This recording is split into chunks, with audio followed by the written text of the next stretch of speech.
2046 साल फाल्गुन 7 गतेबाट नेपाली कांग्रेस र संयुक्त वाम मोर्चाले संयुक्त जनआन्दोलन शुरू गरे। त्यति बेला म टेम्पो व्यवसायी थिएँ। जनआन्दोलन चर्कँदै गयो। दिनहुँ नारा जुलुस हुन्थ्यो र प्रहरी र प्रदर्शनकारी बीच झडप हुँदा लाठीचार्ज र अश्रु ग्यास हानिन्थ्यो। शहीद हुनेहरूको लस्कर बढ़िरहेको थियो। मलाई राम्रो सम्झना छ, आन्दोलनकारीहरूले चैत्र 24 गते नेपाल बन्दको आह्वान गरेका थिए। अघिल्लो दिन बिहानै मेरो मिटरवाला टेम्पो लिएर चालक सड़कमा निस्किएका थिए। केही बेरमै प्रहरीले चालकलाई समातेर टेम्पो सहित बग्गी खाना पुर्याएछन्। अन्य थुप्रै टेम्पो र चालकहरूलाई पनि त्यहाँ लगिएको रहेछ। भोलिपल्टको बन्दमा जबरजस्ती चलाउनको लागि सरकारले ती टेम्पो र चालकलाई समातेको रहेछ। चैत्र 23 गते राति दर्जनौं टेम्पो चालकहरूलाई बग्गी खानामा रक्सी, मासु र भात खुवाएर राखिएछ। भोज खान पाएपछि टेम्पो चालक पनि रमाएछन्। ओहो, प्रधानमन्त्री मरिचमान सिंहको ज्वाइँ भइयो, मेजमानी खान पाइयो भन्दै उनीहरू खुशी भएछन्।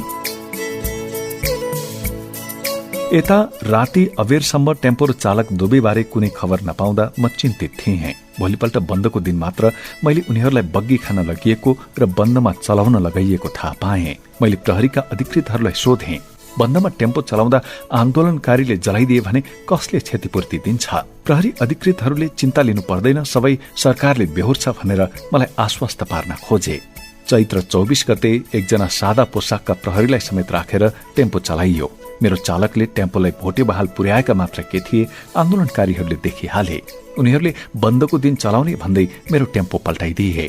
टेम्पोमा बसेका सादा पोसाकवाला प्रहरी डराएर सुइँकुच्चा ठोकेछन्। त्यसपछि टेम्पोलाई जलाउने तयारी हुन थाल्यो।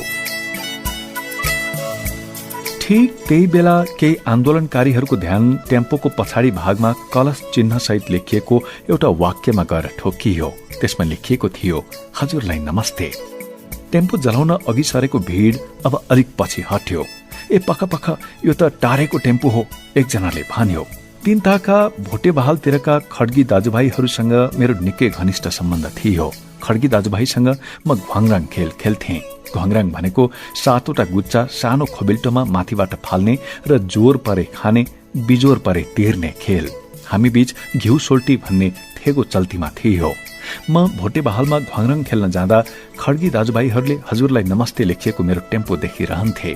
त्यही हजुरलाई नमस्ते देखेपछि आन्दोलनमा लागेका मेरा ती मित्रहरूले मेरो टेम्पो ठम्म्याइहाले र जल्नबाट जोगियो। उनीहरूले चालकलाई यसरी हपारेछन्। उनीहरूले टेम्पो बचाइदिने उद्देश्यले टेम्पो राख्ने ग्यारेज पनि देखाइदिएछन्। कलश चिन्ह सहित लेखिएको हजुरलाई नमस्तेले मेरो टेम्पो बचाइदियो। त्यसपछि त हजुरलाई नमस्ते सधैँभरि मेरो मूल मन्त्र भइराख्यो। टेम्पोदेखि डोजरसम्म आइपुग्दा हजुरलाई नमस्ते मेरो जीवनको अभिन्न अंग बन्न पुग्यो। यो अब त मेरो ब्रान्ड नै भइसक्यो। यही मूल मन्त्रका साथ मेरो आजसम्मको कर्म यात्रा चलिराखेको छ। कर्म यात्रा, वीर बलभद्र, पुर्ख्यौली गौरव। अचेल मेरो स्थायी बसोबास काठमाडौँको चक्रपथसँगै जोडिएको बस्ती बाफलमा रहेको छ। बाफलभन्दा केही पर अर्को बस्ती छ हलचोक, जहाँ अहिले देश र जनताको सुरक्षाको जिम्मेवारी सम्हालिराखेको निकाय सशस्त्र प्रहरी बलको मुख्यालय पनि छ। त्यही हलचोकमा आजभन्दा करिब 250 वर्ष पहिले नेपाल आमाका एक वीर सपूत जन्मिएका थिए। विक्रम सम्वत 1846 साल माघ 17 गते जन्मिएका वीर सपूत बलभद्र कुँवरले बडा महाराज धिराज पृथ्वीनारायण शाहको नेपाल एकीकरण अभियानमा महत्वपूर्ण योगदान दिएका थिए। यो त्यस्तो युगको कथा थियो जति बेला इस्ट इण्डिया कम्पनीका लर्ड हेस्टिङले नेपालसँग युद्धको उद्घोष गरेका थिए। त्यति बेला नेपालको भूगोल विशाल थियो। काजी अमरसिंह थापाले देहरादूनमा रहेका कप्तान बलभद्र कुँवरलाई आफ्नो भूभागको रक्षाको कमाण्ड सुम्पिएका थिए। देहरादूनमा रहेका बलभद्रले अंग्रेज फौजसँग लड्ने रणनीति सफल पार्न नाला पानीलाई आफ्नो किल्ला बनाएका थिए। लडाईँ शुरू भयो सन् 1814 को 24 अक्टोबरमा अंग्रेज फौजले नालापानीको खलंगा किल्लालाई चारैतिरबाट घेरा हाले। अंग्रेजहरूले बारम्बार आत्मसमर्पण गर्न दबाव दिए पनि बलभद्र टस्को मस भएनन्। उनले आत्मसमर्पण गर्नुभन्दा शरीरमा एक थोपा रगत रहुन्जेल लडिरहन आफ्ना सेनाहरूलाई निर्देशन दिए। भीषण लडाईँ भयो। किल्लाभित्र प्रवेश गर्न खोज्ने अंग्रेज फौजलाई बलभद्रको कमाण्डको नेपाली फौजले खुकुरीले मुला काटे झैं छप्काउन थाले। अंग्रेज फौजले जतिसुकै कोशिश गर्दा पनि नालापानी किल्ला भेदन गर्न सकेनन्। त्यस क्रममा अंग्रेज फौजका कप्तान जिलेस्पी सहित 31 जना सैनिकहरू मारिए। अंग्रेज फौजका कर्णेल महाबीलाई कप्तान बनाइयो। त्यस बेलासम्म अंग्रेज फौज निराश भइसकेको थियो। पछि दिल्लीबाट तोप र गोलासहित अंग्रेज फौजका थप सेना आइपुगे, तैपनि उनीहरूले नालापानी किल्लाभित्र पस्ने हिम्मत गर्न सकेका थिएनन्। केही सिप नलागेपछि अंग्रेजहरूले कायरतापूर्वक नालापानी किल्लामा प्रवेश गर्ने पानीको मुहान बन्द गरिदिए। पानीको मुहान थुनिएपछि वीर बलभद्रका सिपाहीहरू तिर्खाले छटपटाउन थाले। युद्धमा सेना मात्र होइन, आइमाई, केटाकेटी, युवा सबै भिडेका थिए। अन्तमा महिला बालबालिका सहितको नेपाली फौज तरबार र खुकुरी नचाउँदै किल्ला बाहिर आयो। खोलामा गएर उनीहरूले तिर्खा मेटे। त्यसपछि उनीहरूले अंग्रेजसित भने, हे अंग्रेज हो, तिमीहरूले यो किल्ला जित्न असम्भव थियो, तर अब हामी स्वयं किल्ला छोडिराखेका छौं। त्यसपछि बलभद्रको फौज जितगढ रक्षा गर्नतिर लाग्यो। नेपाली फौजको त्यो बहादुरी देखेर अंग्रेजहरू पनि छक्क परेका थिए। उनीहरूले त्यहाँ मारिएका नेपाली सेनाका शवलाई दोसल्ला ओढाई सम्मानका साथ दाह संस्कार गरेका थिए। त्यति मात्र होइन, नेपाली फौजको सम्मानमा उनीहरूले शिलालेख पनि लेखे, जसमा हाम्रा वीर शत्रु बलभद्र कुंवर र उनका गोर्खाली साथीको स्मृतिमा सम्मानोपहार लेखिएको थियो। यसरी शत्रुसँग नझुकी देशको लागि ज्यान हत्केलामा राखी वीरतापूर्वक लड्ने बलभद्र कुंवरको अफगान विरोधी युद्धमा विक्रम सम्वत 1879 चैत्र 3 गते 35 वर्षको उमेरमै निधन भयो। मलाई गर्व छ, म महान योद्धा बलभद्र कुंवरकै शाखा सन्तान हुँ। तिनै बलभद्र कुंवरले आफ्नो पुरुषार्थले लडेर जोगाइदिएको नेपाल राष्ट्रको नागरिक हुँ म। फरक यति हो, वीर बलभद्रले देशलाई बैरीहरूको आक्रमणबाट बचाउन तरबार र खुकुरीको युद्ध लडे। मैले चाहिँ जीवनका अनेक मोडहरूमा सामाजिक, आर्थिक र पारिवारिक संघर्षहरू गर्नु पर्यो। जन्मिएदेखि आजसम्म मेरो लागि कर्मभूमि नै युद्धभूमि सरह भइदियो। जुन युद्धभूमिमा विजय पाउन मैले आफ्नो श्रम, सिप र लगन रूपी शस्त्रको उपयोग गर्नु पर्यो। मलाई लाग्छ, जहाँ पनि अघि सर्ने, कसैसँग नडराउने, अन्याय विरुद्ध लड्न तम्सिने अनि हरेक संकटको सामना गर्न सक्ने स्वभाव, साहस र खुबी मलाई पुस्तौंदेखिको विरासतमा प्राप्त भएको हो। चौबासको रमाइलो बाल्यकाल।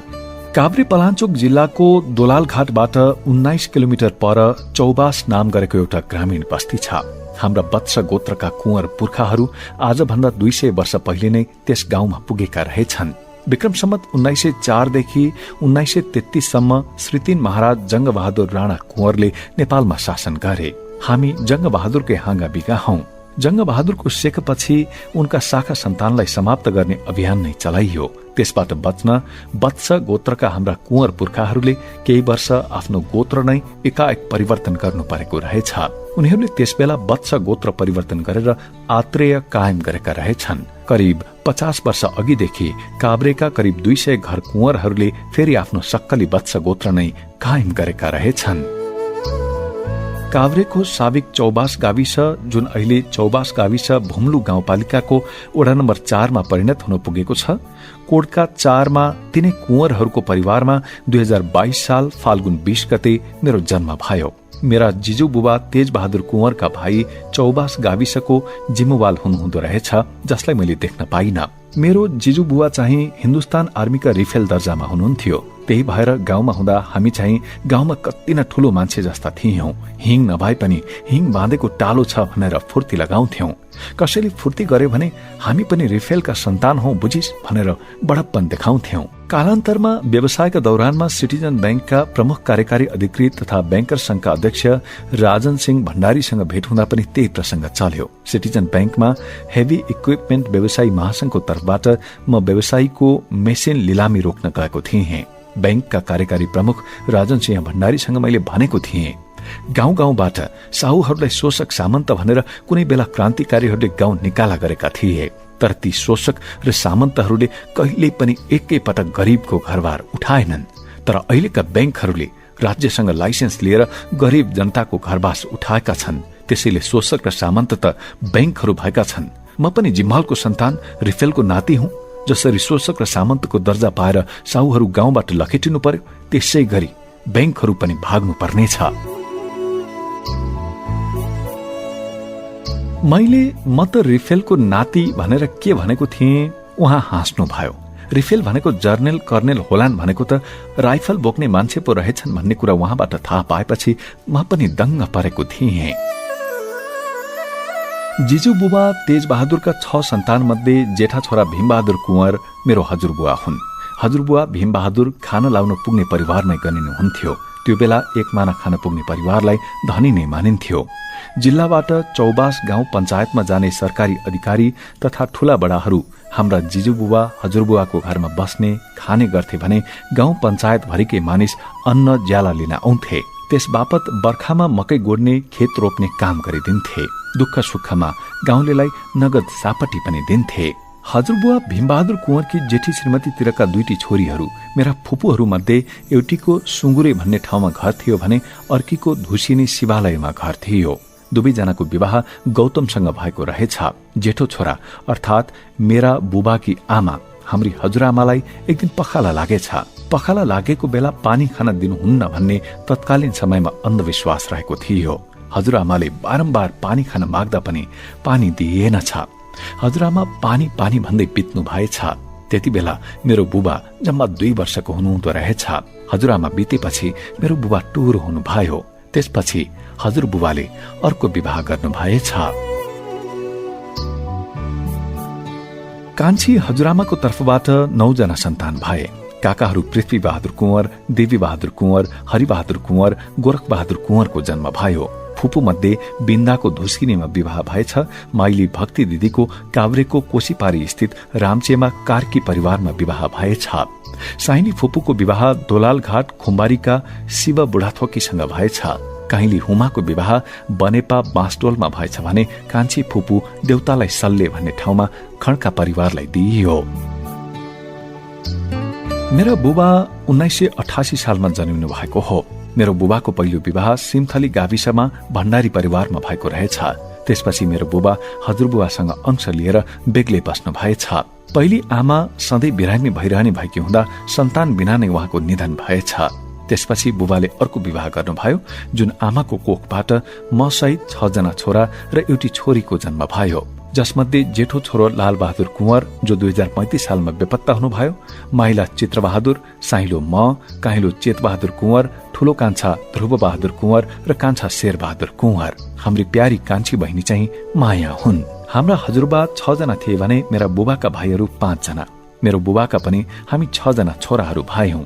लुगा फाटा, शिक्षा दीक्षा र खानपानका लागि खर्चको जोहो गर्न बुबालाई हम्मे हम्मे पर्ने नै भयो। हजुरबुवाले दिएको अंशले धान्न सक्ने अवस्था थिएन। गाउँमा खाना लाउन पुगेर मात्र हुँदैन, छोराछोरी पढाउन कापी, कलम, किताब, नुन, तेल, जिरा, मरिच, लत्ता कपडाको जोहो गर्नुपर्ने जिम्मेवारी बुबाकै काँधमा थियो। 2028 सालको एउटा प्रसंग, घरको लैनो भैँसी मरेछ। त्यो भैँसीलाई त्यति बेला झण्डै 200 रुपियाँ पर्ने रहेछ। मेरो बुबा पीरमा डुब्नु भयो। मरेको भैँसी सोही गाउँका केही मानिसले काटेर भाग लगाए। 20 रुपियाँमा पूरै भैँसी किनेर भाग लगाएका थिए। त्यसरी आफ्नो भैँसीको मासु भाग लगाइरहेकै बेला मेरो बुबा एउटा झोला बोकेर अँध्यारो अनुहार लगाउँदै त्यही भैँसी काटेको ठाउँबाट गाउँ छोडेर जानुभयो। पल्ला घरको बज्रे ठुलो बुबाले, ए दिपबहादुर, यो साँझको समय कता जान लागिस, हामी गाउँले छैनौ र भन्नुभयो। त्यो दृश्य मैले आफ्नै आँखाले देखेको थिएँ। त्यही पीरले मेरो बुबा भारतको आसाम स्थित कोइलाखात नाउँको ठाउँमा गएर महिनाको 60 रुपियाँमा ज्यालादारी गरेर बस्न थाल्नुभयो। त्यसरी कमाएको पैसा पठाएर भैँसी किनिदिनु भएको थियो। गाउँमा गाई भैँसी नपाल्नेलाई सुकुम्बासी जस्तै मानिन्थ्यो। हामी 6-7 वर्षका थियौं। बुबा भारतबाट पैसा पठाउनुहुन्थ्यो, आमा घर सम्हाल्नुहुन्थ्यो। चौबास गाविस पुरै लेक पनि होइन, बेसी पनि होइन, आधमारा जस्तो छ। गाउँमा निकै जाडो हुन्छ। फागुनमा छरेको मकै असोजमा मात्र पाक्छ। म जन्मिएको कोटका गाउँ अलिक कोल्टे परेर बसेको छ। त्यहाँबाट हेर्दा पारिपट्टि सिमथली देखिन्छ। कतै हुरहुरे डाँडा, कतै धादिङे जंगल त कतै फागर डाँडा देखिन्छन्। तल सानो खोला छ जहाँ बर्सातको बेला घट्टा चल्छ। भिरालो भूमिमा कान्ला कान्ला परेका खेत छन्। खेती किसानी गर्ने बेलामा टन्नै मल हाल्दा वर्षायाममा सबै मल बगाउँछ। अधिकांश मानिसको नियति भनेको 9 महिना धनी 3 महिना भनी हो। मरिमरी काम गर्यो वर्षभरि खान नपुग्ने अवस्था हुन्थ्यो। बाँकी 3 महिनाको गर्जो टार्न भारत या स्वदेशकै विभिन्न शहरमा काम खोज्दै जानुपर्ने बाध्यता थिए हो। हाम्रो ओडामा पहरी जातिको बाहुल्यता थियो। फट्टपुट्ट गौतम र खत्रीका घर पनि थिए। बाँकी घर चाहिँ कुँवरहरूका। गाविसमा पहरी जाति धेरै पिछडिएको थियो। उनीहरू निकै सोझा थिए। कतिसम्म सोझा भने क्षेत्रीहरूको घरमा जाँदा भोकले लखतरान परे पनि खान लाज मान्ने, भर्खरै खाएको भनेर उम्कने, बस्नका निम्ति पिर्का या चकटी दिँदा भुइँमै बस्ने, ठूला मान्छे सामुन्ने आउँदा मनमा लागेका कुरा व्यक्त गर्न नसक्ने, सम्बन्धित मान्छे गइसकेपछि अहो यसो भन्नुपर्ने रहेछ, उसो भन्नुपर्ने रहेछ भनेर पश्चाताप गर्ने। गाउँमा शिक्षित मानिस एकदम थोरै थिए। ब्राह्मण पनि खासै थिएनन्। उच्च शिक्षा हासिल गरेको त कुरै भएन। गाविस भरिमै एसएलसी पास गरेका मानिस भेट्न मुस्किल पर्दथ्यो। पढ्ने र पढाउने वातावरण खासै थिएन। बिजुली, फोन, पत्र पत्रिकाको पहुँच पनि थिएन। विकास र विद्याको हिसाबले गाउँ करिब करिब अन्धकारमय नै थियो। गाउँका मान्छेले जानेको र गर्ने काम भनेकै बिहानै उठेर गाई बस्तुको गोबर सोहोर्ने, दूध दुहुने, मोही पार्ने, गाई भैँसीका लागि घाँस काट्न जाने नै हो। घाँस काटेर आउने बित्तिकै ढिँडोको लागि पानी उमालिन्थ्यो। घरमा बसेका मान्छेले तरकारी पकाएर राखिदिएका हुन्थे।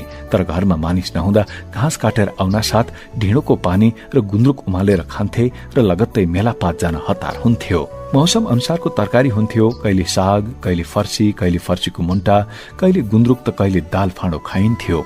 कहिले काहीँ त तरकारीको अभाव हुँदा फर्सीको मुन्टा एकजनाको भागमा 6-7 त्यान्द्रो मात्रै पर्थ्यो। नुन कडा हालेको फर्सीको मुन्टाको त्यान्द्रोसँगै ढिँडो खाएर खुर्सानी टोकेपछि जिब्रो नै लट्ठिन्थ्यो। भोक लागेको बेला फर्सीको मुन्टा र ढिँडो खाँदा अहिले 5 तारे होटलमा 84 व्यञ्जन खाएको भन्दा मिठो लाग्थ्यो। अमृत सरह हुन्थ्यो। गाउँमा मेलापातको चटारोले कहिले छाड्दैनथ्यो। वर्षातको समयमा रोपाईको चटारो हुन्थ्यो भने भदौतिर गोडमेलको हतारो। फागुन चैतमा मकै छर्ने, जेठमा गोडमेल गर्ने र असोज कार्तिकमा बाली काट्ने, खेतबारी जोत्ने र गहुँ छर्ने काममा व्यस्त हुनु पर्थ्यो। कहिले फुर्सद हुँदैनथ्यो। काममाथि काम थपिन्थ्यो। छाक टार्ने, वस्तुभाव हेर्ने, गोबर सोहोर्ने, मेलापात जाने काममै जिन्दगी बित्थ्यो। दिन गएको थाहा पत्तै हुँदैनथ्यो। रमाइलो पनि उत्तिकै हुन्थ्यो। जताततै ढकमक्क फूल फुल्थे। फलफूल, बोडी, मस्याङ पाकेका हुन्थे। बारीमा छिर्दा यस्तो बास्ना आउँथ्यो, त्यही नै बसु बसु लाग्थ्यो। गाउँमा पढ्ने र लेख्ने वातावरण नै थिएन। तर कुँवर क्षेत्रीहरूमा भने पढ्नुपर्छ भन्ने चेतना पलाउँदै थियो। त्यही भएर बुवा आमाले चौबास स्थित सेतीदेवी प्राथमिक विद्यालयमा मलाई भर्ना गरिदिनु भयो। हाम्रो गाउँ कोडका 4 नम्बर ओडामा र हामीले पढ्ने स्कुल चाहिँ 1 नम्बर ओडामा रहेको गाविस भवनमा थियो।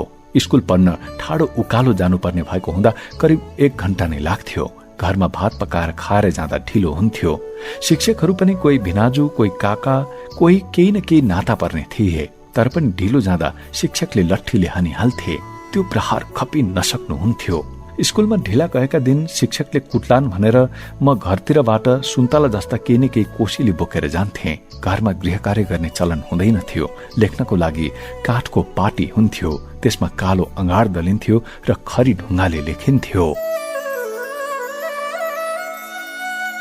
पढेर साँझ घर फर्किँदा भोकले रन्थनिएका हुन्थ्यौं। न त खाजा खाने पैसा हुन्थ्यो, न त अहिले झैं बजारमा चाउमिन, मोमो, पिज्जा नै खान पाइन्थ्यो। यी चीजहरूको त हामीले नामै सुनेका थिएनौं। सबै साथीको अवस्था एउटै थियो। स्कुलबाट बिदा हुन साथ भोकले आत्तिएर दौडिँदै आउँथ्यौं। जंगलमा अनेक फलहरू पाकेका हुन्थे। जाडो महिनामा मेहल, सानो नास्पाती जस्तो फल, भलायो आदि पाकेका हुन्थे। त्यही खाँदै फर्किन्थ्यौं। गर्मी महिनामा मागरको जंगलमा काफल र ऐसेलु असाध्यै पाक्थ्यो। स्कुल जानुको साटो हामी कहिलेकाहीँ मागरको जंगलमा जान्थ्यौं र काफल र ऐसेलु खाएर बस्थ्यौं। अहो, चुत्रो खाँदै घर आउँदा मुख कालो न कालो हुन्थ्यो। वनतरुल खनेर पोलेर खान्थ्यौं भने चिप्ले भन्ने झारको जरा पिसेर रोटी जस्तो बनाई माटोको तावामा पोलेर खान्थ्यौं। असारतिर गंगारू रातै पाकेको हुन्थ्यो, त्यो पनि खान्थ्यौं। केटाकेटी थियौं। केटाकेटीमा कृष्ण चरित्र देखा पर्ने नै भयो।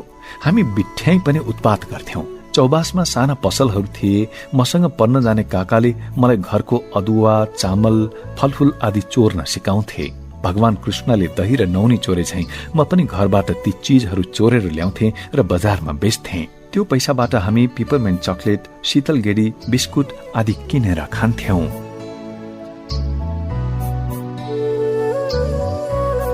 पल्लो घरका जेठा बुबा र जेठी आमाको घरमा हाम्रो आवत जावत भइरहन्थ्यो। उहाँहरूले माया गरेर मलाई बेला बेलामा खाजा खान दिनुहुन्थ्यो। त्यस बापत म आफ्नो घरमा बुबाले टुकी बाल्नको लागि जोहो गरेको केही मट्टी तेल चोरेर उहाँहरूलाई दिन्थे। एकपटक शंकर दाईले बुबाको एक मोहर पैसा चोरेछन्। बुबाले दाईलाई राम धुलाई गर्नुभयो। मैले पनि बुबाको कुटाई खाएँ। अहिलेसम्म पनि मैले त्यो कुटाई बिर्सेको छैन। बुबाले कुटिहाल्ने हो कि भनेर उहाँको मुखमा हेर्न नै डर लाग्थ्यो। माइला दाई शंकरसँग मेरो बेला बेलामा झगडा परिरहन्थ्यो। जेठा दाई पहिलेदेखि नै काठमाडौँमै हुनुहुन्थ्यो। गाई बस्तु चराएर घर आएपछि हामीलाई असाध्यै भोक लाग्थ्यो। एकपटक तिहारको कुरा, आमा ओखरे स्थित माइतमा दाजुभाइलाई टीका लगाइदिन जानु भएको थियो। भाइटिकाको दिन पनि माइला दाई शंकर र म गाई बस्तु चराएर घर आयौं र सेलरोटी खायौं। सेलरोटी खाएपछि घाँस काट्न जानको लागि हँसिया ढुङ्गामा पानी हालेर उध्यायौं र दुवैले डोको र हँसिया हात हातमा बोकेर हिँड्यौं। बाँकी रहेको एउटा सेलरोटीमा हामी दुई भाइको लुटालुट पर्यो। दाइले जानी जानी हान्छु भनेर हान्नु भएको चाहिँ थिएन, तर घम्सा घम्सी हुँदा हँसिया कता कताबाट आएर मेरो दाहिने हात काटियो। बेसकन दुख्यो। गाउँमा अस्पताल या मेडिकल हल थिएन। औषधि भनेको घाउ हुँदा पिसाब फेर्ने गरिन्थ्यो। मैले पनि मान्छे नभएको मौकामा घाउमा पिसाब फेरिदिए। न टाँका लगाइयो न टिटानसको सुई। टाँका लगाएको भए झण्डै 13वटा टाँका लगाउनु पर्ने घाउमा तितीपातीको पात निचोरेर थोपा थोपा झोल हालेर हिँडेको पारियो। हामी दाजुभाइ यसरी झगडा गरिरहन्थ्यौं। बुवा कोइला खादबाट घर आएको बेला चाहिँ भलादमी बनेर बस्थ्यौं। उहाँ काममा गएपछि फेरि दाजुभाइको हानाहान सुरु हुन्थ्यो। आमालाई छुट्याउँदैको हैरान। माइलो दाई मलाई हेप्ने, उहाँलाई मन नटेर्ने, तर बाँकी भाइहरू चाहिँ मसँग डराउँथे। बाल्यकालको एउटा अर्को घटना पनि मेरो स्मरणमा ताजै छ। 2028 सालमा गाउँमा अनिकाल लागेको थियो। म त्यसबेला 7 वर्षको थिएँ। हाम्रो कोडका गाउँभन्दा माथि पोखरी नामक गाउँ थियो, जहाँ मेरी दिदी सीतालाई विवाह गरेर दिइएको थियो। दिदीका पति अर्थात् मेरा भिनाजु केशर बहादुरलाई अर्कै नाताले हामीले काका पनि भन्नु पर्थ्यो। दिदीको घरमा गएर फर्किँदा दिदीले अनिकाल भएकोले आमालाई 4-5 वटा कोदो, फापर र चामलको रोटी बनाएर कोसेली पठाइदिनु भएको थियो। मलाई पनि खान दिनु भएको थियो। हामी कस्ता थियौं भने खानेकुरा पाएपछि जति पनि खाइदिन्थ्यौं। जंगलको बाटो हुँदै घर फर्किरहेको थिएँ। दिदीले आमालाई भनेर पठाइदिनु भएको करिब करिब जम्मै रोटी मैले नै खाइदिएछु। बाटोमा भेटेका मान्छेलाई पनि रोटी खान दिएछु। अनिकालको बेला भएको हुँदा मकैको पिठो र चामलको पिठो भेटे पनि मानिस एक मुठी मागेर बुक्याउने चलन थियो। खुदो हालेर बनाएको चामलको रोटी पाएपछि बाटोमा हिँड्ने मानिसहरूको लागि त्यो ठूलै चीज भएको थियो। म पनि निकै ठूलो दानी बनेर सबैलाई बाँड्दै र खुवाउँदै घरमा आए। घरसम्म आउँदा त्यस्तै 2-3टा रोटी मात्र बाँकी थिए। घर पुग्दा वल्लो घरमा हाम्रो बुबा बसिराख्नु भएको रहेछ। बुबाले झर्किँदै सोध्नु भयो, "ऐ तारे, किन ढिलो आइस?" मेरो सातो पुत्लो उड्यो। बुबालाई हामी मुखमै हेर्न सक्दैनथ्यौं। बुबा हामीलाई कुटिहाल्नुहुन्थ्यो। दिदीले आमालाई पठाइदिएको सबै रोटी खाएर मैले गल्ती त गरिसकेको थिएँ, केही बहाना त बनाउनै पर्यो। मैले भने, "हेर्नु न बा, काकाले त मलाई धुनधान गाली गरे, यहाँबाट गइहाल पो भने।" यसरी बुबाको कुटाइबाट बच्न मैले काका विरुद्ध नचाहिँदो कुरा लगाएछु। मीठा मीठा रोटी पकाएर पठाएका काकालाई मैले भन्नु नभन्नु भनेर बुबालाई कुरा लगाएँ। त्यसो गरेकोमा पछि मलाई पश्चाताप पनि भयो। मेरा कारण बुबा र काका बीच पनि मनमुटावको अवस्था सृजना भयो। मेरा लागि जिन्दगीभर पश्चाताप लाग्ने विषय यही नै थियो, जुन म कहिले भुल्न सक्दिन। कहिलेकाहीँ बदमाशी पनि वरदान बन्दिँदो रहेछ। सानोमा मेरो पेट असाध्यै दुख्थ्यो। सानो छँदा एउटा त्यस्तै घटना भयो जसबाट मेरो पेट दुख्न निको भयो। त्यसको एउटा रोचक प्रसंग छ। ती दिनहरूमा बुबा आमा बिहान बस्तुलाई घाँस काट्न जानुहुन्थ्यो। मलाई भने दूध तताएर राख्ने, ठेकीमा हाल्ने र ढिँडोको पानी तताएर राख्ने आदि कामको जिम्मा दिनुहुन्थ्यो। बुबा आमा नभएको मौकामा मैले दूध चोरेर खान थालेँ। चोरेको दूध खाँदा डर त लाग्ने नै भयो। कोही आइहाल्छन् कि भनेर म हतार हतार दूध पिउँथे। उम्लिएको तातो दूध सिलावरको बटुकोमा हाल्थे र कुनै मान्छे आइहाल्छन् कि भनेर तातो दूध फटाफट पिउँथे। त्यो निकै शुद्ध दूध हुन्थ्यो, पानी नहालेको। तातै दूध खान थालेपछि मेरो पेट दुख्ने समस्या समाधान भयो। त्यसपछि मेरो पेट दुखेको छैन। हाम्रो घरको छेवैमा पहरी जेठीआमाको घर थियो। उहाँको छोरा रणबहादुर पनि मसँगै स्कुल जान्थे। एक कक्षामा पढ्दा एक दिन रणबहादुरले ढिँडो पकाएछन्। मेरो घरमा ढिँडो पकाउन ढिला हुन्थ्यो, त्यसैले यतै खाएर जा भन्दै मलाई पनि ढिँडो पस्किदिए। ढिँडो खाँदै जाँदा गुन्द्रुकमा एउटा ठूलो फट्याङ्ग्रा भेटियो। फट्याङ्ग्रा देखेपछि मैले थाल नै टिपेर फालिदिएँ। त्यो क्षणलाई म आज पर्यन्त भुल्न सक्दिन। हिजो आज पनि गुन्द्रुक खाँदा कतै फट्याङ्ग्रो त छैन, म निहालेर हेर्ने गर्छु। घरबाट वस्तु चराउन जाँदा हामी गुन्द्रुक चोरेर लैजान्थ्यौं र खोलामा गई साँधेर खान्थ्यौं। हाम्रो गाउँ कोड्काबाट देगाल, वाग्लेघारी, धादिङ्गे, चापा गैरा, भोटे बिसाउने, डडेल डाँडा, सिरुघारी हुँदै सेतो पहरा भन्ने जंगल थियो। ती ठाउँमा अरू मान्छे हत्तपत्त पुग्न सक्दैनथे। पल्चौरको साइला, राम साइला, गौरुङ कान्छा, सुशीला गौतम, गोरख काकाका साथ म पनि घाँस, पत्कर र दाउरा खोज्न त्यो जंगलमा पुग्थे। अरू साथीहरू रुख चढ्न र भिरमा गएर घाँस काट्नमा एकदम सिपालु। म चाहिँ रुख पनि चढ्न डराउने, भिरमा गएर घाँस काट्न पनि नसक्ने। मैले राम्रो घाँस र दाउरा नभेट्ने अवस्था थियो। पल्चौर साइला रुख चढ्न असाध्यै सिपालु। राम साइला भने भिरको टुप्पामा गएर घाँसको डाली काट्न धेरै नै सिपालु। म भने आफ्नो ज्यान सम्हाल्न नसक्ने खालको थिएँ।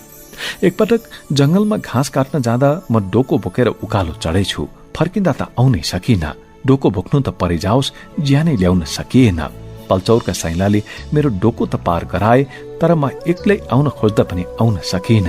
सेतो पहराको त्यो जंगलमा पाल्चौरका साइलाले नै मलाई बोकेर ल्याएको त्यो क्षण पनि अहिले म झलझली सम्झिन्छु। हाम्रो घरबाट तल देगाल भन्ने खेत थियो। त्यो बेसीमा पर्थ्यो। असारको महिनाभरि त्यहाँ मकै रुङ्न जानु पर्थ्यो।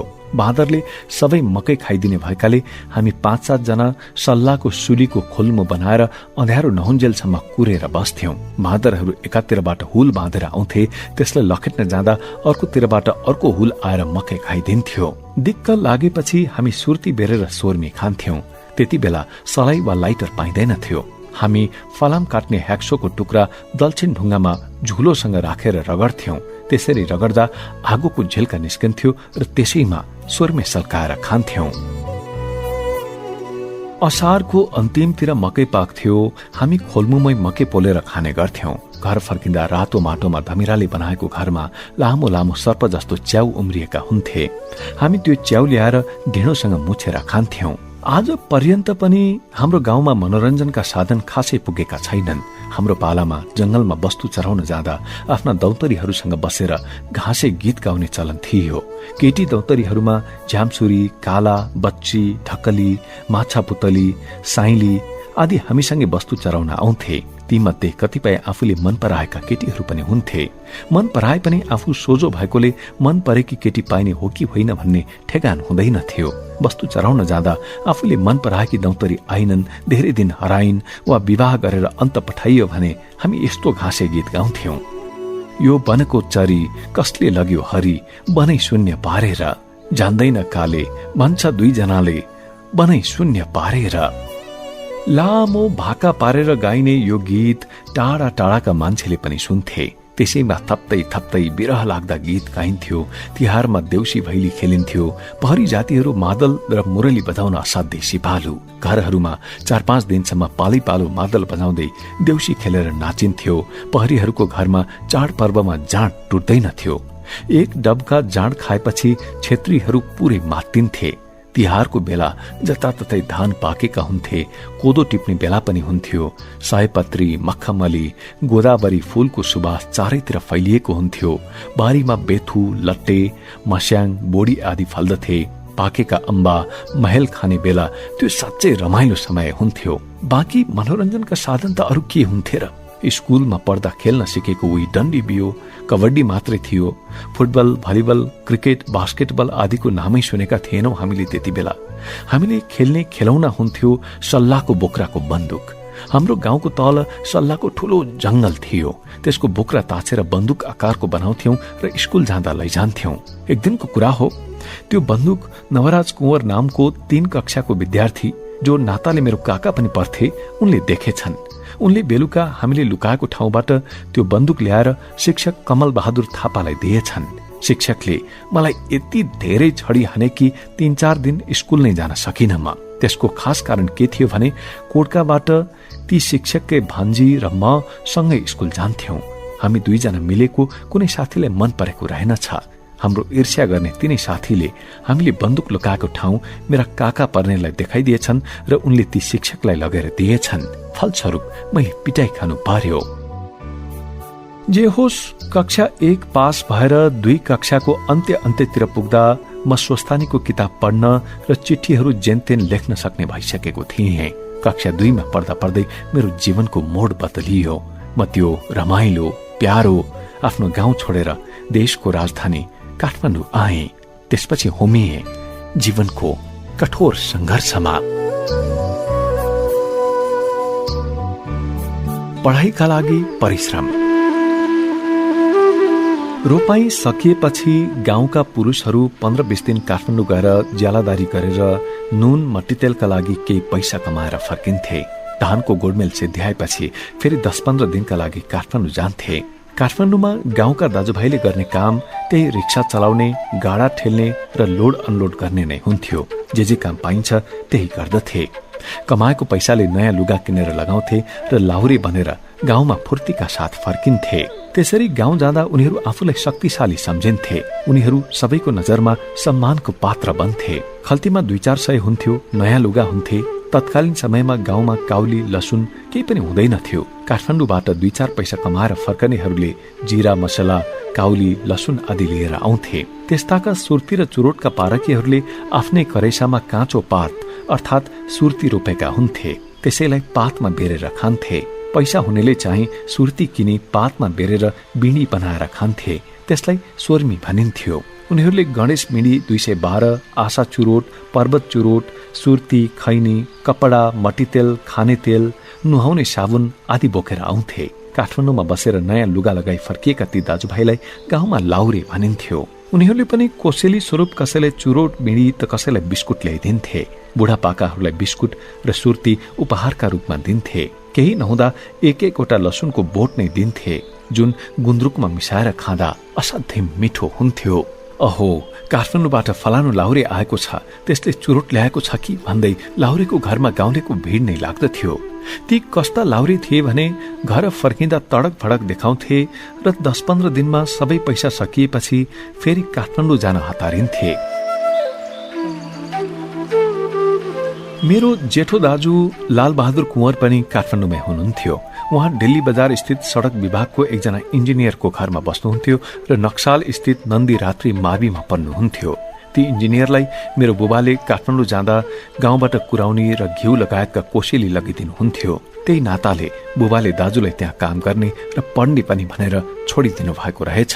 म कक्षा 2 मा पढ्दा ताकाको प्रसंग हो। दशैंको बेला थियो। घाँस दाउरा गर्न जंगलमा जाँदा आमाको गोडामा टिम्बुरको काँडा भिजेर ठूलै घाउ भएको थियो। हामी केटाकेटी नै थियौं। हामीमा खुसीको सीमा नै थिएन। गाउँमा दशैं आउँदा खुसी हुनुपर्ने कारण के थियो भने टन्नैसँगले मासु र भात खान पाइन्थ्यो। काठमाडौँमा सधैँभरि मासु भात र सेलरोटी खान पाइने, गाउँमा चाहिँ ती चीज खान दशैं नै कुर्नुपर्ने अवस्था थियो। त्यसैले दशैं आयो कि मासु र चिउरा खान पाइने भयो भनेर हामी खुसी हुन्थ्यौं। बुबा पनि भारतको कोइला खादबाट आउनुभयो र दाई पनि काठमाडौँबाट घर आए। हामीले हर्षोल्लासका साथ दशैं मनायौं। दशैंको त्यही जमघटमा बुबाले दाईलाई भन्नुभयो, ए लालबहादुर, अब त तारालाई पनि काठमाडौँ लैजा, बुझिस? त्यसपछि दशैं लगत्तै दाई र म काठमाडौँतिर हिँड्यौं। मंगलबार हिँड्ने हाम्रो चलन थिएन। आमाले मंगलबार हिँड्न दिनुहुन्थेन। भोलिपल्ट मंगलबार पर्ने भएको हुँदा आमासँग सोमबार नै बिदा भए। सीता दिदीको घर पोखरी भन्ने ठाउँमा थियो। त्यही रात बिताएर बिहानै काठमाडौँ हिँडियो। त्यो नै काठमाडौँको लागि मेरो पहिलो पाइला थियो। गाउँमा हुँदा हामी आफूलाई रिफेलका सन्तान भनेर धक्कु लगाउँथ्यौं। त्यसको कारण के थियो भने हाम्रो जिजु बुबा तेज बहादुर कुँवरले भारतमा राइफल बोक्ने सुरक्षा गार्डको जागिर खानु भएको रहेछ। गाउँमा काकाहरू अरूसँग धक्कु लगाउँदै भन्नुहुन्थ्यो, तैँले फुर्ती गरेको, हामी त रिफेलका सन्तान हौ, बुझिस? राइफल बोक्नेका सन्तान भएकोले रिफेलका सन्तान भनिएको रहेछ। रिफेल ठुलै दर्जा होला भन्ने मलाई लाग्थ्यो। 10-11 वर्षको उमेरमा दाईसँग काठमाडौँ जान भनी चौबास, भुम्लुटार, सल्ले हुँदै हिँडेर जब म दोलाल घाट पुगेँ तब मेरो त्यो भ्रम तोडियो। दोलाल घाट पुगेपछि जीवनमै पहिलोपल्ट मैले बस देखेँ। सुकिला मुकिला, टाठा बाठा, हामीभन्दा राम्रा र शिक्षित मान्छेहरू भेटिए त्यहाँ। त्यसपछि पो थाहा भयो हामी त धेरै नै कमजोर विपन्न वर्गका मानिस पो रहेछौं। कहाँको उपल्लो हैसियत थियो र हाम्रो के किन रिफेलका सन्तान हुनेर फुर्ती लगाउँथ्यौं। हामी त संसारकै सबैभन्दा गरिब पो रहेछौं भन्ने मलाई आत्मबोध हुन पुग्यो। दोलाल घाटबाट बस चढेर हामी काठमाडौँ आयौं। बस भाडा त्यो बेला त्यस्तै 3 रुपियाँ थियो। काठमाडौँ आएपछि पुरानो बस पार्कमा ओर्लियौं। दाईले मलाई पहिलेको खसी बजार टुकुचा पुतली सडक हुँदै दिल्ली बजारतर्फ लैजानु भयो। खसी बजारको सानो खोलामा त्यसबेला अहिले झैं पक्की पुल थिएन। सानो साँगु राखिएको थियो, चारैतिर खाली जमिन। पुतली सडक पनि त्यसबेला सुनसान नै थियो, अहिले जस्तो बाक्ला घरहरू थिएनन्।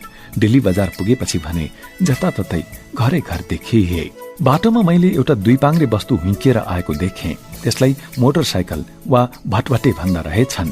जम्मा 2वटा पाङ्ग्रामा गुडिरहेको मोटरसाइकल किन लड्दैन भन्ने जिज्ञासा मेरो मनमा उत्पन्न भएको थियो। त्यति बेला कतै टेकेको छैन, कसरी अडियो, साइकल पनि त्यस्तै। म त छक्कै परेको थिएँ। आफूले जान्न धेरै कुरा बाँकी रहेछ। रिफेलको सन्तान भनेर फुर्ती लगाउनु त बेकार रहेछ भन्ने बोध हुँदै गयो ममा। त्यसपछि हामी दाईको कोठामा पुग्यौं। दाईले पाउरोटी ल्याउनु भयो। मैले पाउरोटी त्यस अगाडि देखेकै थिइनँ। फोक्से फोक्से खालको कहिले नखाएको त्यो रोटी खाँदा मलाई धेरै मिठो लाग्यो। टन्न चिया र पाउरोटी खाएँ। सडक विभागका इन्जिनियरलाई दाईले भात पकाएर खुवाउनु पर्दो रहेछ। त्यस बापत दाईले पढ्ने र जागिर पनि गर्न पाउने रहेछ। दाईले भात पकाउनु भयो, मलाई पनि खाना दिनु भयो। पहिलो दिन थाकेको ज्यान म त भुसुक्कै निधाएछु। अब दोस्रो दिनको कुरा। दिल्ली बजार स्थित पिपल बोर्डबाट अहिलेको ग्यालेक्सी पब्लिक स्कुल, ज्ञानेश्वर, सानो गौचरण हुँदै नर्कटै नर्कटको घारी भएर हामी माली गाउँ पुग्यौं। माली गाउँको एउटा घरमा मलाई लगिएको थियो। त्यो घरमा इन्जिनियर विप्लव कार्कीको डेरामा काम गर्न भनेर मलाई लगिएको रहेछ। दाईले मलाई सुरुमै जे सोधे पनि जानेको छ भनेर भन्नु भनी सिकाउनु भएको थियो। अनि काम गर्ने हो त? विप्लव कार्कीले सोध्नु भयो। हजुर, गर्ने हो, मैले भने।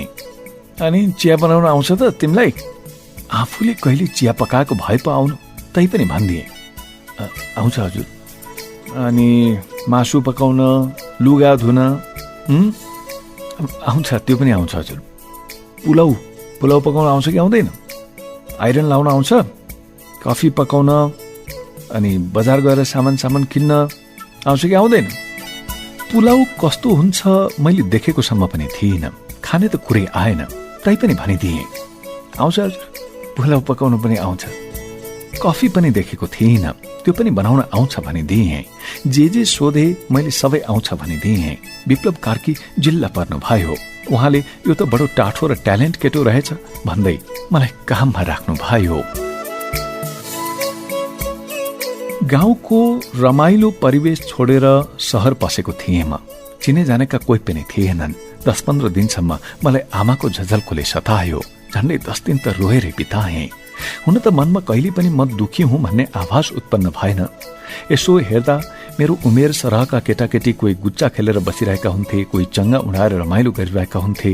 म भने अर्काको घरमा बिहान बेलुका काम गरेर बस्नुपर्ने अवस्था थियो। कहिल्यै नदेखेको नखाएको चिज, कफी, कबाब, पुलाउ बनाउनु पर्ने भयो।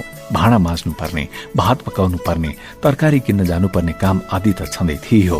अरूको सुख हेर्दा मलाई कहिलेकाहीँ विरक्त लाग्थ्यो। तर गाउँका मेरा साथीहरूको दाँजोमा म आफूलाई भाग्यमानी नै ठान्थे। किनकि म त सहर आइसकेको थिएँ। स्कुलमा भर्ना भएर नयाँ नौला कुराहरू सिक्दै थिएँ। काम नगरी गाउँमा पनि त खान पाउँदैनथे, त काठमाडौँमा काम गर्दा के भयो? त्यसैले मलाई कुनै दुःखको महसुस भएन। हुन त दुःख सुख के हो मलाई त्यो बेला थाहा पनि त थिएन। विप्लव कार्कीकी श्रीमती शान्ताको माइती टेबहालमा रहेछ। शान्ताले मलाई आफ्नै भाइ जस्तो मानेर माया गरेर घरमा राख्नु भयो। काम भने त्यति सहज थिएन। विप्लव कार्कीका बुबा कस्ता भने मलाई काममा बेस्कन लदाउँथे। उनले म जस्तो सानो बच्चालाई ज्ञानेश्वरको पद्म स मिलबाट 37 किलोको दाउराको भारी बोकाएर घर लैजान भन्थे। त्यत्रो भारी बोकेर लैजानु पर्दा मलाई आछु आछु पर्थ्यो। मेरो सातो पुत्लो नै उड्थ्यो। बाटोभरि रुँदै रुँदै त्यो भारी बोकेर घरसम्म पुर्याउँथे। भारी बोक्दा असिन पसिन भएर ठाउँ ठाउँमा बिसाउँथे। कति नै वर्षको थिएँ र म? जम्मा 11 वर्षको त थिएँ। गाउँमा पनि त्यत्रो दाउराको भारी बोकेको थिइनँ। आफूभन्दा 5 गुणा गरौं भारी जीवनमा पहिलो पल्ट बोकेको थिएँ।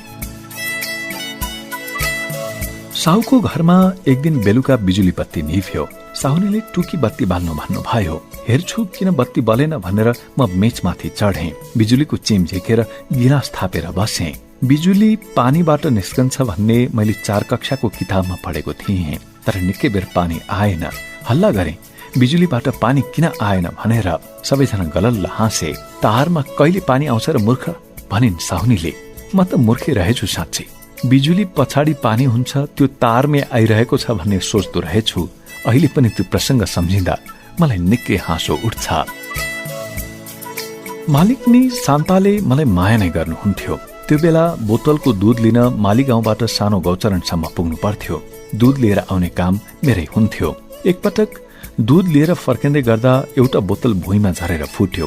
मालिकनीले गाली गर्लिन् भनेर म बाटोभरि रुँदै आएँ। बाटोमा भेटिएका 1-2 जना दयालु मानिसले तिम्री मालिकनीले हामी भन्दिउँला तिमी रुनु पर्दैन भनेर मलाई डोर्याएर घरसम्म लगे। घरमा पुग्दा मालिकनीले भन्नुभयो, ए तारा रुनु पर्दैन भाइको, म कहाँ गाली गर्छु र तिमीलाई? झुक्केर खस्यो, फुट्यो, भाइ त गो ब नरु। दाईले मलाई नन्दी रात्रि स्कुलमा एकैचोटि कक्षा 4 मा भर्ना गरिदिनु भयो। स्कुलमा मलाई कहिले गरिब छु, कमजोर छु भन्ने महसुस भएन। सबैले खाजा खान्थे तर मसँग खाजा खाने पैसा हुँदैन थियो। मौसम अनुसार चप, आलु बखडा हुन्थे। मोमो त्यसबेला हुँदैन थियो। दिल्ली बजार लगायत अलिक चल्तीको ठाउँमा मात्र हलुवा स्वारी पाइन्थ्यो। दाईको मितका भाइ मेरा दौतरी थिए। उनी खाजा खाने पैसा ल्याउँथे। हामी माडेर खाजा खान्थ्यौं। पछि गएर खै किन हो उनले मलाई खाजा दिन छोडे। एक दिन मैले उनको खाजा लुटेर खाइदिएँ। त्यसपछि त उनी मसँग हिँड्नै पनि छोडे। दाईको मित बलराम खतिवडा दाईसँग स्कुलमा आउँदा भेटेको थिएँ। मित दाईको भाइ राजन खतिवडा र मसँगै पढ्थ्यौं। 2033-34 को ती साथी राजनजीलाई 2066 सालतिर मैले फेरि भेटेँ। धादिङमा समाज सेवा र राजनीति गरेर बस्नु हुँदो रहेछ। पछि भेट हुँदा मैले खाजा लुटेको प्रसङ्ग निकाले र त्यसपछि दुवैजना मजाले हाँस्यौं। मित दाजु बलराम खतिवडा राष्ट्र बैंक पोखरामा जागिर खाएर पोखरामै घर बनाएर बस्नु भएको छ। उहाँलाई पनि यो घटना थाहा भयो। हिजोको यस्तो तारा अझ यस्तो भयो भनेर भन्नुभयो मित दाईले पनि। केटाकेटी नै थिए, कसैले केही भनेर उक्सायो भने त्यही काम गर्न हौसिहाल्थे। एकपटक एकजना साथीले मलाई भन्यो, ए तारा हेर, एक न एक दिन मालिकको घर र आफ्नै घरका बुवा आमासँग पनि हामीले भिन्दै बस्नुपर्छ।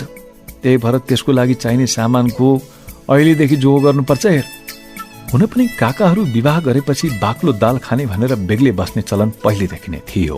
मेरा पनि 6 जना दाजुभाइ थिए। कमाएको सम्पत्ति अंश लगाउनु पर्छ भनेर बिहे गर्ने बित्तिकै बा आमासँग छुट्टिएर बस्ने चलन थियो। एक न एक दिन बेग्लै बस्नु परिहाल्छ भनेर मैले पनि एउटा भाँचिएको चम्चा, रिकापी, 8-10 गेडा आलु र प्याजका गेडा संकलन गरेर राखेको थिएँ। त्यो बेलाको केटाकेटी बुद्धि। एक दिन मालिकनीले मलाई 100 को नोट साट्न भनेर पठाउनु भयो। मालिगाउँमा रहेको ठूलो किराना पसलमा गएर नोट साटे। 100 रुपियाँको नोट साट्दा 1 रुपियाँका धेरै नै नोट हात पार्यो। त्यति धेरै नोट मैले पहिलोपल्ट देखेको र छुन पाएको थिएँ। मलाई के लाग्यो भने साहुले बिर्सियो र मलाई धेरै रुपियाँ दियो। त्यही मौकामा मैले 10 रुपियाँ अलग्गै गोजीमा राखेँ र बाँकी रकम मालिकनीलाई बुझाएँ। मालिकनीले केही पनि भन्नु भएन र विश्वास गरेर ती नोट गन्दा पनि गर्नु भएन। मैले त्यो 10 रुपियाँ पनि संकलन गरेर राखेँ, पछिलाई चाहिन्छ भनेर। त्यसको 6 महिनापछि मालिकहरूको सुर्खेत सवारी हुने भयो। कि त म पनि उहाँहरूसँगै सुर्खेत जानु पर्थ्यो कि यतै बस्नु पर्थ्यो। म पढ्नका लागि स्कुल भर्ना भइसकेको मान्छेलाई उहाँहरूले सुर्खेत लैजाने कुरा पनि भएन। विप्लव कार्कीले मलाई चोर सम्झिनु भएछ। उहाँले त्यही घरमा माथिल्लो तलामा बस्ने लिम्बुलाई सँगै राखेर मलाई 2 चड्कन हान्नु भयो। तेरो दाईको डेरा देखा तँलाई पुर्याउँछु भन्न थाल्नु भयो। खासमा मैले लुकाएर संकलन गरेका चीज बीज बारे मालिकनीलाई थाहा भइसकेको रहेछ। ती सबै सामान त्यही छोडेर म दिल्ली बजार दाई कहाँ आएँ। कोठामा आएपछि दाईले पनि मलाई 1-2 थप्पड लगाउनु भयो। बेइमान, यसरी चोर्ने भनेर हप्काउनु भयो। जीवनमा ठूली गल्ती गरिएछ भन्ने लागेर मलाई पश्चाताप हुन पुग्यो। विप्लव कार्कीलाई त्यो घटनाको 16 वर्षपछि मैले बानेश्वर हाइटमा भेटेँ। त्यति बेला म टेम्पो चलाउँथे। पछि कुखुराको भाले कोसेली लिएर भेट्न गएँ। त्यति खुसी भए जस्तो लागेन। सडक विभागमा महानिर्देशक हुनुहुन्थ्यो कि उहाँको घरमा 7 बोरा सिमेन्टको खाँचो परेको रहेछ।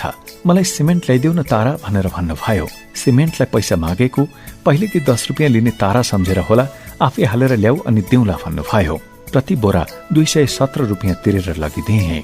त्यसको भाडा मागिन। 1 वर्षपछि श्रीमती र छोरीलाई लिएर दशैंमा टीका लगाउन गएँ। खाना खाने बेलामा टपरीमा खाना खान दिनुभयो। त्यहाँबाट फर्किने बेलामा मेरो श्रीमतीले यस्तो ठाउँमा अर्को वर्षदेखि नजाऊ है बुढा, बरु हामीले खाएको भाँडा म आफै माझिदिन्थे, हेला गरेर टपरीमा पो दिए भनेर भनिन्। त्यसपछि म टीका लगाउन गइन। पछि छोराहरूको व्रतबन्धमा र छोरीहरूको विवाहमा बोलाउँदा पनि आएनन्। के सोचेर हो खै, त्यो अहिलेसम्म थाहा भएन। दाईले सडक विभागका कर्मचारी कहाँ काम गरे पनि बस्न चाहिँ आफ्नै सानो कोठामा बस्नुहुन्थ्यो। दाईको कोठा निकै अँध्यारो रहेछ। झ्याल पनि कतै थिएनन्। विप्लव कार्कीहरू कहाँ बरु राम्ररी नै बसिएको थियो। खाना पनि मिठै थियो। मसिना चामलको भात खाइन्थ्यो। तर दाई कहाँ त उसिना चामलको भात रहेछ। मैले गल्ती गरेछु भन्ने पनि लाग्यो। दाईको कोठा पनि अँध्यारो, खानपिन पनि अन्धकार। म स्कुल पढेर आउँथे, खाजा खान पाइँदैन थियो। दाई पनि कोठामा हुँदैनथे। म मैतीदेवी पुलको उकालोमा गएर बस्थे। त्यहाँ मानिसहरू ठेला गाडामा सिमेन्ट र डन्डी लोड गरेर ल्याउँथे। बानेश्वरको उकालो कटाउन उनीहरूलाई कठिन हुन्थ्यो। मरिमरि पसिना झारेर उकालो पार गर्थे। म त्यहाँ बसिरहन्थे। ठेला गाडा आउँथ्यो। उकालो छिचोल्न सजिलो होस् भनेर म पछाडिबाट ठेलिदिन्थे। त्यसो गरे बापत खुसी भएर मलाई उनीहरूले 1 सुका 1 मोहर दिन्थे। दिनमा 3-4 वटा ठेला ठेल्दिँदा म दिनमै 3-4 मोहर कमाउँथे। त्यति पैसा भएपछि मलाई खर्च पुगिहाल्थ्यो। ठेला ठेलेरै भए पनि गरिबहरूलाई दान गर्ने मेरो बानी थियो। मैती देवीको उकालोमा ठेला ठेल्दिएर कमाएको पैसा मध्येबाट मैती देवी मन्दिर छेउमा माग्न बस्नेहरूलाई म 10-10 पैसाका दरले दिन्थे। आफूले खाजा खान थालेको बेला मलाई कसैले हेरिरह्यो भने खाजा खाने हो भनेर खाजा पनि खुवाइदिन्थे। म आफूलाई निकै धनी महसुस गर्थे। आफू चाहिँ अहिले खाए भरे के खाउँ भन्ने अवस्थामा थिएँ। आफूसँग रहेको पैसा दान दिएर खल्ती रित्तो बनाउँथे। एक दिनको कुरा हो, तराई मुलको एकजना भिखारीले असाध्यै दुःख देखायो। मैले आफूसँग भएको 1 रुपियाँ उसलाई दिएँ। उसले मलाई खुबै आशीर्वाद पनि दियो। मसँग 25 पैसा थियो। बेलुका एउटा होटलमा 15 पैसाको चिउरा र 10 पैसाको तरकारी मागेर खाँदै थिएँ। त्यो दिउँसोको माग्ने त चट्ट रक्सी मासु पो खाएर बसिरहेको रहेछ त्यही होटलमै। त्यस दिनदेखि तराई मुलको माग्ने देख्ने बित्तिकै विचार गरेर मात्र पैसा दिन थालेँ। दिउँसो स्कुल जान्थे, राति दाई कहाँ बस्थे, तर पछि दाई कहाँ पनि जान छोडे। केही दिन यत्तिकै बित्यो। एक दिन स्कुलबाट फर्केर मैती देवी आए। मैती देवी मन्दिरभित्र पसे। दुवै हात जोडेर, हे माता, मलाई पढ्न पनि पाइने, राम्रो काम गर्न पनि पाइने त्यस्तो ठाउँ मिलाइदेऊ न है भनेर प्रार्थना गरे। नभन्दै मेरो दाई मन्दिरकै ढोकामा आएर टक्क बसिरहनु भएको रहेछ। मैती देवी माताको कृपा बर्सिहाल्यो। दाईले तँलाई काम लगाइदिन्छु भन्दै घट्टेकुलोको एउटा घरमा लैजानु भयो। त्यहाँ विद्यार्थीहरू बस्दा रहेछन्। उनीहरूको नाम शम्भु, बलराम आदि आदि थियो। ती विद्यार्थी बेला बेलामा 15-20 दिनसम्म आउँदैनथे। घट्टेकुलो चोकमा खसी काट्ने मान्छेहरूसँग मेरो संगत हुन थाल्यो। ती मान्छेहरू, लौ न हामीले त भातै खान पाएनौ, तिमीसँग चामल त रहेछ भन्दै माग्न आउँथे। कहिले दाल भएन भन्दै आउँथे। मालिकको चामल र दाल अरूलाई दिँदा म हैरान भइसकेको थिएँ। विद्यार्थीहरू जब घरबाट फर्किन्थे, दाल र चामल घटेको देखेर छक्क पर्थे। यो चामल र दाल कसरी घट्यो उनीहरू सोध्थे।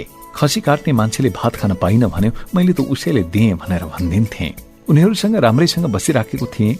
पछि उनीहरू अर्कै ठाउँमा सरेपछि म फेरि अलपत्र पारेँ। दिल्ली बजारको पिपल बोटनेर एक साँझ भजन पनि सुन्ने, राति त्यतै कतै छेउमा सुत्नु पर्ला भनी 4 बजेदेखि हजामले कपाल काटेको हेरेर बसेको थिएँ। दाई त त्यही बाटो साथीहरूसँग आउँदै रहेछन्। देख्छन् कि भनेर लुके, तर देखिहालेछन्। उनले कहाँ बेपत्ता भएको, हिँड, कहाँ बसेको छस् भनेर भने। मैले केही पनि भनिन, उनीसँगै गएँ। बानेश्वर हाइटमा डेरा सरेका रहेछन्। त्यहाँ ठूलो कम्पाउन्ड भएको घरको गेटनिर एउटा सानो क्वार्टर रहेछ। मैती देवीको भन्दा राम्रो कोठा। राति त्यही बास बसे।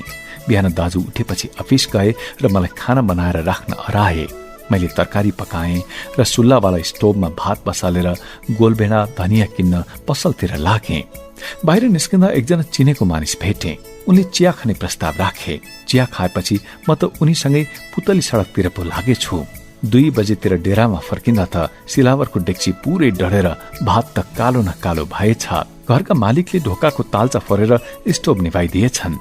आफूले गल्ती गरेको हुँदा दाजुले पिट्लान् भनेर फेरि किताब झोला आदि बोकेर दाजु आउनुभन्दा अगावै त्यहाँबाट हिँडे। त्यो नै दाजुसँग बस्ने अन्तिम रात रहेछ। म दिउँसो स्कुलमा पढ्थेँ र राति पुरानो बानेश्वर चोकको सडकमा रहेको बत्ती मुनि बसेर पढ्थेँ। राति बेस्कन जाडो हुन्थ्यो। म बोराको खोजी गर्दै घर बनाइरहेको ठाउँमा जान्थेँ। मैले उकालोमा ठेल्दिएको ठेलाले जुन ठाउँमा सामान खसाल्थ्यो त्यो घर बनाइरहेको ठाउँमा बोरा हुन्छ भन्ने मलाई थाहा थियो। रात परेपछि लुसुक्क त्यहीँ गएर जुटको बोरा ल्याउँथे। पुरानो बानेश्वरको चोकमा ट्राफिक प्रहरीको बीट थियो। त्यो बीटबाट उत्तरमा गौशाला, पूर्वमा सिनामंगल, पश्चिममा मैतीदेवी र दक्षिणतर्फ नयाँ बानेश्वर। मान्छेहरूको चहलपहल हुने त्यो केन्द्रमा, ट्राफिकले इशारा गर्ने केन्द्रमा छत्री आकारको संरचना मुनि ओत लागेर म बोरा ओढेर सुत्थेँ। बोरा हुन्थ्यो सिमेन्टको। बिहान जाग्दा त शरीरभरि हिमाल सिमेन्ट लागेको हुन्थ्यो। बिहान 5 बजेतिर तरकारी बेच्ने ज्यापुहरू आउँथे। उनीहरू मलाई चोर झैं ठानेर ओइ के गरिरहेको भन्दै केरकार गर्थे। रातभरि कुकुर भुकेर हैरान। विद्यार्थीहरू कहाँ छोडेर आएपछि त्यसरी नै मैले 8-10 दिन बिताएँ। दाई कहाँ पनि गइन। आजको व्यस्त घट्टेकुलोमा फाँट हुँदाकै कुरा हो। म त्यो फाँटमा लगाएको आलु प्याज खन्न जान्थे। दिउँसो स्कुल गएर फर्केपछि केही सामान्य चिन्जान भएका साथीहरूसँग जान्थे। खने बापत 2-4 माना तरकारी दिन्थे। त्यही ज्याला चिया पसललाई दिन्थे। त्यस बापत उनले मलाई मालपुवा र चिया दिन्थे। दिनभरि चिया पसलमै बस्थे, बेलुका फर्किन्थे। त्यो मेरो जीवनको धेरै नै संघर्षपूर्ण घडी थियो। दाई बानेश्वर हाइटको डेराबाट कता सर्नुभयो थाहा भएन। पछि मात्रै थाहा भयो दाई बेपत्ता हुनु भएछ। यो 2035 सालको कुरा। जनमत संग्रहको चहल पहल थियो त्यति बेला। बहुदल र निर्दलको त्यो चुनावमा मेरो दाई कम्युनिस्टहरूको संगतमा लाग्नु भएछ। उहाँ झापाली विद्यार्थीहरूसँग बस्नु भएको थियो। झापाली नेताहरूको लहैलहैमा त्रिचन्द्र कलेज अगाडि ढुङ्गा मुढामा सहभागी हुनु भएको रहेछ। त्यसै सिलसिलामा दाई बेपत्ता हुनुभयो। घरै आउनु भएन। पञ्चायत सरकारले उहाँलाई बेपत्ता पार्यो। दाई भएको भए पढ्ने वातावरण बन्थ्यो होला। दाई नै हराएपछि मैले पढ्न पाइन। आज पनि मेरो गुनासो छ आफ्नै दाईसँग। आफैले चिन्नु भएन दाईले। अरूको देखासेखीमा लाग्नु भयो। भाइ दुःख सुख के छ भनेर सोध्नु भएन। एकपल्ट साइकलमा राखेर शहर घुमाउनु भयो। पढाइदिन्छु भनेर बोलाउनु भयो। अलिकति आएन कि गालामा चड्काउनु भयो। दुखेर रन्थनिन्थे म। दाई कहाँ जाने मन लाग्दैन थियो। अति भएपछि भो पढ्दिन भनेर निस्किएँ। एकपटक दिल्ली बजार स्थित शम्भु तिवारीको घरमा हुँदा भेट्न आउनु भएको थियो। ठूलो हिलवाला जुत्ता लगाएर हिँड्न पनि अप्ठ्यारो हुने गरी आउनु भएको। त्यसपछि उहाँसँग भेटे भएन। दाई हराइसकेपछि सोधखोज गर्न पनि सकिएन। काठमाडौँमा हाम्रा चिन्जानका कोही पनि थिएनन्। भएका पनि थाहा हुन सकेन। हुन त कुलचन्द्र अधिकारी दाईको बानेश्वरमा घर नै रहेछ। त्यति बेला थाहा भएन। बुबा र आमालाई खबर गर्न पनि पाइएन। फोन सम्पर्क हुँदैन थियो। 6 जना बच्चा पाल्नुपर्ने, गाई भैँसी पाल्नुपर्ने हुँदा बुबा आमा काठमाडौँ आउने कुरा पनि भएन। आन्दोलनमा दाई लाग्नु भएको कारण प्रहरीले लगेको रहेछ। उहाँ बस्ने कोठामा 1 वर्षसम्म धाएँ। अत्तो पत्तो केही थाहा भएन। झापाली नेताहरूको हावामा लागेकोले बेपत्ता हुनुभयो। उहाँ बेपत्ता हुनु मेरो लागि दुर्भाग्य साबित भयो। दाई बेपत्ता भएपछि काठमाडौँमा म फेरि एक्लो भएँ। दिल्ली बजारमा एकजना बुढी आमैको घर बाहिर बत्ती मुनि पढ्न मिल्ने ठाउँ थियो। म त्यहीँ गएर पढ्थेँ। त्यो देखेर ती बुढी आमैले कहिलेकाहीँ मलाई दया गरेर फर्सी पिठो मिसाएर बनाएको एक प्रकारको थुक्पा खान दिनुहुन्थ्यो। एक दिनको कुरा हो, दिल्ली बजारको त्यही पसल मुनतिर भेट भयो शम्भु तिवारीसँग। उहाँ सुट बुटमा सजिएर ड्राई क्लिनर्समा कपडा आइरन गर्न आउनु भएको रहेछ। ए भाइ, त म कहाँ काम गर्छस् त? उहाँले सोध्नु भयो। हुन्छ गर्छु हजुर, मैले भने। उहाँले मलाई आइरन गरेका लुगाहरूको पोका ल बोक भन्दै दिनुभयो। त्यो पोको बोकेर म उहाँको पछि लागेँ। अब उहाँकै घरमा मेरो काम सुरु भयो। शम्भु तिवारी कहाँ बस्न थालेपछि पनि म केही दिन नन्दीरात्री स्कुलमै पढेँ। स्कुल जाँदा हामी आरू बखडा खुब खान्थ्यौं। त्यो सस्तोमा पाइन्थ्यो। एकपटक वैशाखको महिना थियो। आरू बखडा धेरै खाँदा म बिरामी नै परेँ। स्कुलमै थिएँ, एक्कासी बिरामी परेर फत्रक फत्रक भएँ। सरहरूले शम्भु तिवारीको घरसम्म मलाई ट्याक्सीमा पुर्याइदिएको घटना म आज पनि भुल्न सक्दिनँ। सित्तैमा पाउँदा म चाहिने भन्दा बढी खाइदिन्थेँ। त्यही कारण बिरामी परेँ। शम्भु तिवारीले पछि मलाई दिल्ली बजारकै विजय मेमोरियल स्कुलमा भर्ना गरिदिनु भयो। विजय मेमोरियलमा सम्पन्न परिवारका केटाकेटी पनि पढ्थे। मेरा मालिक र उनका आफन्तका छोराछोरी पनि म पढेकै स्कुलमा पढ्थे। उनीहरू स्कुलबाट आएपछि खाजा खाएर गृह कार्य गर्नतिर लाग्थे। म चाहिँ काममा जोतिनु पर्थ्यो। यहाँनिर वर्ग विभेद स्पष्ट रूपमा झल्किन्थ्यो। तर पनि मैले त्यसरी पढ्न पाएकोमा आफूलाई भाग्यमानी नै सम्झिएँ। कहिले दुःख महसुस गरिन। म आफूलाई धनी र सम्पन्न नै ठान्थे। मेरो त्यति बेलाको आत्मविश्वास एकदम तरो थियो। स्कुलमा म जे कुरामा पनि अगाडि बढ्थेँ। काठमाडौँमा मेरो कोही थिएन, तर आफू जति शक्तिशाली कोही छैन भनेर म सबैसँग फुर्ती लगाउँथेँ। 4 कक्षाको किताबमा वीर बलभद्र कुँवरको जीवनी लेखिएको रहेछ। मलाई बलभद्र कुँवरको सन्तान भनेर सबैले मनिटर बनाउँथे। मनिटर हुनु भनेको अपजसपूर्ण काम हुन्थ्यो। आफ्नै सहपाठीहरूलाई अनुशासनमा राख्नु पर्थ्यो। समझदार र असल साथीहरूले मलाई सहयोग नै गर्थे। अलि उबद्रेहा र झगडिया खालका केटाहरू भने मसँग न्यू खोजिरहन्थे। एकपटकको कुरा हो, एउटा दादा मसँग न्यू खोज्न आयो। म पनि के कम उसँग एक्लै भेट्छु भने। मेरा मिल्ने साथीहरूले मलाई त्योसँग डराउने भन्दै हौस्याए। मलाई फाइट खेल्न पटक्कै आउँदैन थियो। मुडी बदले त हुँदैन थियो, तर एक्लै भिडन्त हुने नै कुरा भयो। अब के गर्ने? मसँग सिलाइ बुनाइ सिक्न ल्याएको सियो थियो, किनकि 4 कक्षामा सिलाइ बुनाइ पनि सिकाइन्थ्यो। लडाईँमा जित्न सकिने भने त्यही सियोले घोचिदिन्छु भन्ने रणनीति बनाए। विजय मेमोरियल स्कुलकै छेउमा धार्मिक स्मारक भएको चौरमा त्यो दादाका 15-20 जना र मेरा 15-20 जना भेला भए। दादा र म बीच जमेरै भिडन्त भयो। मुठीमा घुसारेर सियो राखेको थिएँ, त्यसले नै हान्दिन्छु भन्ने सोचले। भिडन्त सुरु भएपछि त्यो त कहाँ खसेर हराइ पो सकेछ। सियोले हान्ने कुरा त भएन, तैपनि मुक्काबाजीमा मैले नै जितेँ। दादालाई तह लगाइयो। त्यसपछि त स्कुलमा मेरो फुर्ती झनै बढ्यो। स्कुलमा पढ्दा मैले कहिले नयाँ किताब पढ्न पाइन। अघिल्लो वर्ष अरूले पढेकै पुरानो किताबबाट काम चलाउँथे। कापी पनि कस्तो भने पेन्सिलले लेखिएका पानाहरू इरेजरले मेटेर खाली बनाउँथे र त्यसैमा लेख्थे। स्कुल पोसाक त कहिले सग्लो लगाउन पाइएन। पोसाकका सन्दर्भमा एउटा प्रसंग म कहिले पनि भुल्दिन। हाम्रो स्कुलमा कमल पोखरीको श्याम भन्ने केटा पनि पढ्थे। उनी पनि म जस्तै कसैको घरमा भाँडा माझ्ने र भात पकाउने काम गर्थे। म पनि अर्को घरमा त्यही काम त गर्थे। हाम्रो वर्गीय हैसियत उस्तै थियो।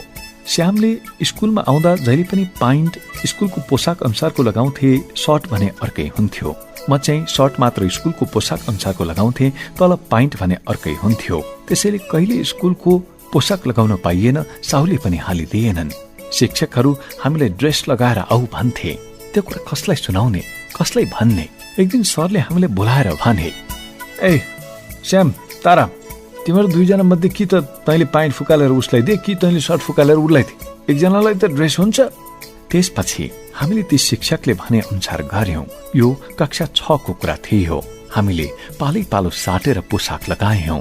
कहिले मैले पुरै पोसाक, कहिले श्यामले पुरै पोसाक।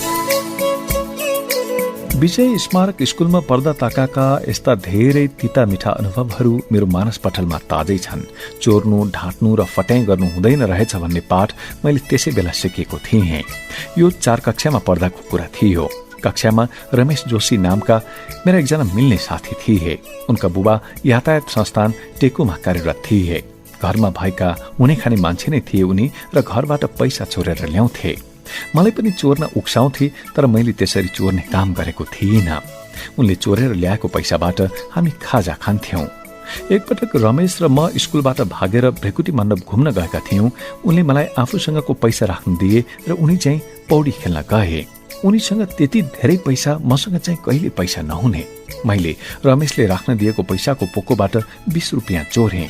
केही बेरमै थाहा पाउन सक्ने भएकोले चोरेको पैसा कहाँ राख्ने भन्ने चिन्ता मलाई भइरहेको थियो।